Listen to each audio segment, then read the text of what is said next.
Bonjour les amis, j'espère que vous allez bien. En tout cas, très content de vous retrouver pour ce nouveau test de Blu-ray 4K. Et aujourd'hui, je vais vous parler des Gardiens de la Galaxie volume 3.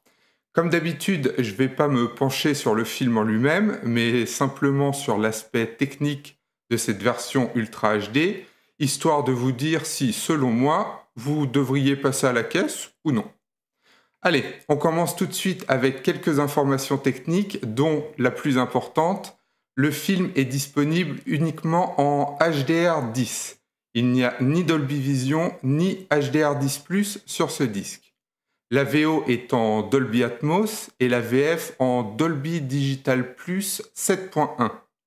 Le film dure 2h30 et il a été réalisé par James Gunn, à qui on doit déjà les 2 premiers volets, ainsi que plusieurs films d'essais comics. Le directeur de la photographie Henry Braham a capturé les Gardiens 3 en 8K numériquement, à l'aide de différentes caméras et lentilles que vous pourrez retrouver dans la description, si jamais ça vous intéresse.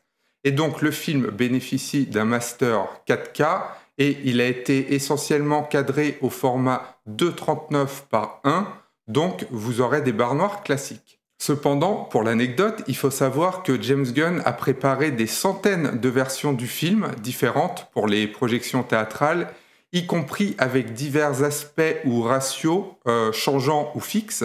Et donc ici, on passe de temps en temps au ratio 1,85 par 1.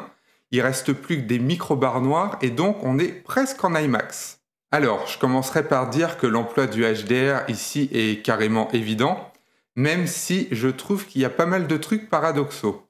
Par exemple, c'est pas flagrant ni gênant, mais le film dans cette version 4K est un petit peu plus sombre que la version Blu-ray. De leur côté, les reflets, eux, sont beaucoup plus lumineux, ce qui fait qu'ils sont du coup 2 fois plus impactants. Donc tant mieux, non? En tout cas, c'est très intéressant. C'est un peu la même histoire quand on se penche sur la netteté. Tout est évidemment net, vif et bien détaillé. Les gros plans révèlent sans difficulté chaque poil sur chaque tête et chaque visage, les applications de maquillage pratiques, les gouttes de sueur, les textures des costumes et des décors, etc. Mais ça rend aussi le grain numérique plus visible, ce qui donne maintenant au film un aspect plus organique, ce qui est quand même vachement surprenant quand on sait que c'est une œuvre qui a été captée en 8K. Les contrastes sont bons, avec des noirs riches et profonds, ce qui rend les couloirs dans l'espace encore plus sombres et moroses. À noter toutefois que quelques noirs semblent avoir été intentionnellement, je pense, et élevés quelque peu. Allez, pour en finir à la fois avec l'image et ses paradoxes, je vous en propose un petit dernier pour la route, à savoir qu'ici, je trouve que l'image a un look un petit peu plus froid, mais que ça reste une des productions Marvel avec la palette la plus colorée. Ce 3e volet permet à de drôles de planètes et à des vaisseaux spatiaux de prospérer grâce à leurs teintes éclatantes, et il reste toujours des explosions de couleurs très attrayantes dans le côté le plus chaud du spectre. Le White Color Gamut les améliore considérablement, que ce soit dans les scènes sombres ou claires, en particulier dans la séquence céleste de Rocket ou lors de la bataille finale. Là, c'est un vrai arc-en-ciel. Mais rien qu'au début, la séquence sur Nowhere dégage des teintes ambrées avec une signalisation au néon amusante qui se marie très très bien avec la flèche rouge de Kragling. Et la peinture dorée de Warlock est très vive et offre aussi un joli aspect métallique réfléchissant. Dans le même état d'esprit, sur d'autres planètes, le ciel bleu et les plantes vertes sont impressionnants et se marient aussi bien avec les tenues violettes qu'avec le visage vert de Gamora. En parlant de peau et de vert, les tons chers sont fantastiques et pour une fois, rien à redire du côté des effets spéciaux ou des fonds verts. La CGI de Rocket ou bien de tous les autres animaux est parfaite et Rocket justement est super bien intégré pendant tout le film. J'ai pas non plus vu de soucis techniques particuliers, que ce soit artefacts, compression ou autre chose dans le genre, donc c'est cool. Du côté de l'audio, on a une piste en Dolby Atmos qui complète très bien la partie vidéo. Il y a très peu de différence avec la piste en 7.1, mais ça rajoute quand même un petit peu de verticalité. Bon, de mémoire, il n'y a pas beaucoup d'effets dynamiques non plus, à part l'électricité dans le vaisseau, l'ascenseur, la ruche et peut-être d'autres que j'oublie, mais les transitions de chaque effet sonore d'une enceinte à l'autre sont parfaites. Par exemple, la flèche de Kraling qui transperce le corps des ennemis nous immerge parfaitement dans le paysage sonore pendant qu'elle vole.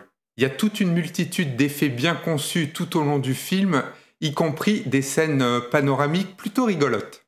Et les surrounds permettent aux cris, aux bruits de pas et aux moments violents de bien respirer dans les haut-parleurs arrière. Même les scènes de dialogue, relativement plus calmes, ont des fois une multitude de sons ambiants parsemant les canaux surround. D'ailleurs, en parlant des dialogues, ils sont toujours clairs et faciles à suivre. Et petite mention spéciale pour les parties au ralenti que j'ai trouvé particulièrement réussies du côté du son. Alors, côté boom boom, les séquences d'action s'accompagnent de grondements de basse bien fluides, et même si ça descend pas super bas côté LFE, les vaisseaux spatiaux qui s'écrasent, les trucs qui brûlent et les combats au corps à corps sont excellents. Après, comme d'habitude avec Disney, si vous voulez en profiter, il faudra augmenter votre volume, et ce sera surtout le décollage du vaisseau et les explosions qui vous offriront les graves les plus puissants du film. Le choix des chansons fait que c'est pas ma BO préférée des 3 films, mais elle reste qualitative et c'est très certainement un plus non négligeable pour la bande-son du film. Malheureusement, les 36 minutes d'extra ne sont pas présents puisque le disque ne contient aucun bonus. Donc, comme d'habitude dans ces cas-là, eh bien c'est triste de devoir changer de galette pour en profiter. Alors, finalement, est-ce que je vous le conseille ou pas ? Pour du HDR, c'est nickel. Pour de l'Atmos, c'est du très bon. Mais franchement, pas de Dolby Vision, pas de bonus. En 2024 et pour minimum 25 €, je trouve que ça pique pas mal. Donc, je vous conseillerais plutôt soit de l'acheter en promo, soit de regarder le film directement sur Disney+, surtout qu'il y a de plus en plus de bonus qui sont ajoutés en streaming sur Disney. C'est un comble quand même. Donc voilà, c'était mon avis sur ce Blu-ray 4K. J'espère que ça vous aura intéressé, que ça vous aura été utile ou qu'au moins ça vous aura fait faire quelques économies. Si c'est le cas, n'oubliez pas de mettre le petit like, de vous abonner et surtout d'activer la cloche pour ne pas rater les prochains. Merci beaucoup les amis, ciao!